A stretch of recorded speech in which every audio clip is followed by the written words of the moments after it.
പടിഞ്ഞാറേക്കല്ലടിയിൽ floating solar പദ്ധതി നടപ്പാക്കുന്നു. പദ്ധതി സ്ഥലം മന്ത്രി കെ കൃഷ്ണൻകുട്ടി സന്ദർശിച്ചു. 50 മെഗാവാട്ട് പദ്ധതിയാണ് ഇവിടെ നടപ്പാക്കുന്നത്. പടിഞ്ഞാറേക്കല്ലടയിലാണ് 50 MW ഫ്ലോട്ടിംഗ് സൗരോർജ പദ്ധതി നടപ്പാക്കുന്നത്. ഇതിന്റെ ഭാഗമായി മന്ത്രി കെ കൃഷ്ണൻകുട്ടി സ്ഥലം സന്ദർശിച്ചു. തുടർന്ന് അവലോകന യോഗത്തിലും മന്ത്രി പങ്കെടുത്തു. പള്ളിവാസൽ തുടങ്ങിയിരുന്നെങ്കിൽ എത്തി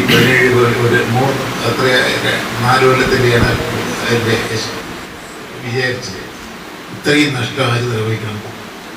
കുട്ടികളെ ഗവേഷണം നടത്തിയാൽ എങ്ങനെ ഒരു പ്രോജക്റ്റ് വഹിക്കുക എന്നുള്ളതിലെ ഗവേഷണം നടത്തിയാൽ PhD കിട്ടും. അങ്ങനെ വഹിക്കാൻ കാരണങ്ങൾ നമ്മളെല്ലാവരും കണ്ടുപിടിക്കുക. പരിസ്ഥിതിക്കാർ ഒരു പ്രോജക്റ്റ് അവിടെ ഞങ്ങളവിടെ തുടങ്ങി. എല്ലാം സ്ഥലമെടുത്തു. ബാക്കി എല്ലാ നടപടിക്രമങ്ങളും പൂർത്തിയാക്കി പണിയൊക്കെ ആരംഭിക്കുമ്പോൾ ഒരാൾ ബാഗ് കൊണ്ടുവന്ന് പത്രക്കാരുടെ അടുത്ത് വന്നു, മൃഗങ്ങൾക്ക് കിഴക്കും പടിഞ്ഞാറും പോകാൻ തടസ്സം പറഞ്ഞ ആ പ്രോജക്റ്റ്.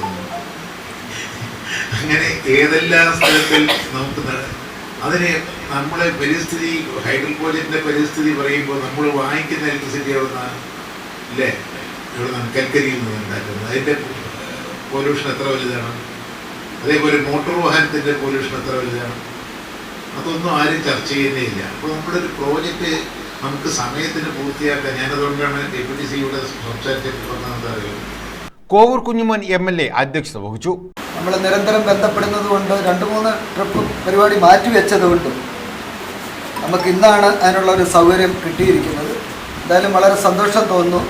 ഗ്രാമപഞ്ചായത്ത് പ്രസിഡന്റ് ഡോക്ടർ C ഉണ്ണികൃഷ്ണൻ, ഉഷാലിയും ശിവരാജൻ, സുധീർ കടപ്പുഴ, CK ഗോപി തുടങ്ങിയവർ പങ്കെടുത്തു. News bureau, Sasthamkotta.